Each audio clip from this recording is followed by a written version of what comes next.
नमस्कार मैत्रिणींनो, चला आज करूया आपण अळूवडीची मसालेदार भाजी।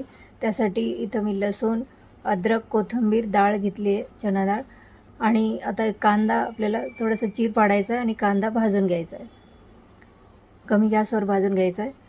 आता अळूवडे करण्यासाठी आपल्याला लसूण, जिरं आणि 2-3 हिरव्या मिरच्या घ्यायच्या आणि बारीक वाटून घ्यायच्या। आता इथे मी पातेल्यामध्ये बारीक चिरलेली कोथिंबीर घेतली।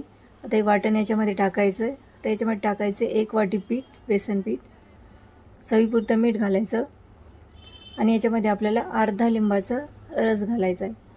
जे कधी पानं असं चुनचुन होतात ना, त्याच्यामुळं हे लिंबाचा रस घालायचा आहे। मिक्स करायचं चांगलं पीठ भिजून घ्यायचं, गुठळ्या मोडून घ्यायच्या यातल्या। पीठ भिजून झालं, आता पानं धुवून घ्यायचे स्वच्छ आणि आपल्याला पानं लावून घ्यायचे। थोडीशी हळद टाकायची, मिक्स करायचं। तर पानाला लावायचे बेसन पीठ आणि याचं चांगलं रोल करून घ्यायचं। असेच सगळे पानं लावून घ्यायचे। पानं तयार झाले, आता आपल्याला कमीत कमी तेलामध्ये आपल्याला हे पानं भाजून घ्यायचे। सगळे पानं तव्यावर ठेवायचे आणि वरतून पाण्याचा शिपका मारायचा। झाकण ठेवून आपल्याला 2-3 मिनटं कमी गॅसवर पानं हे वाफवून घ्यायचे। तर चांगले वड्या फुलल्या आहे, त्याला पलटून घ्यायचे आणि परत 2 मिनटं भाजून घ्यायचे। आपल्या वड्या तयार झाल्या, काढून घेऊया। तर कांदा चांगला भाजला, मसाला भाजून घेऊ। 2-3 चमचे चना डाळ घेतली, चांगली अशी सोनेरी रंग येईपर्यंत परतून घ्यायची। त्याच्यामध्ये कांदा, कोथिंबीर, अद्रक टाकायची, हलकंसं भाजून घ्यायचं। आता हे मसाला काढून घेऊया भांड्यामध्ये।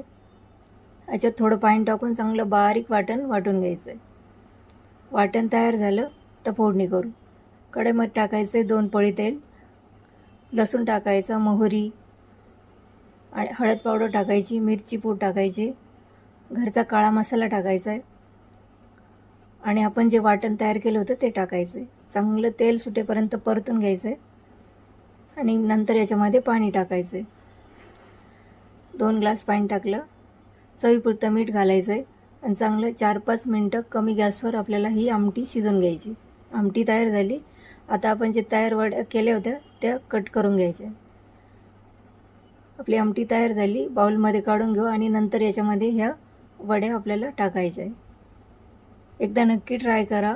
रेसिपी आवडली तर लाईक, शेअर, सबस्क्राईब करायला विसरू नका। धन्यवाद।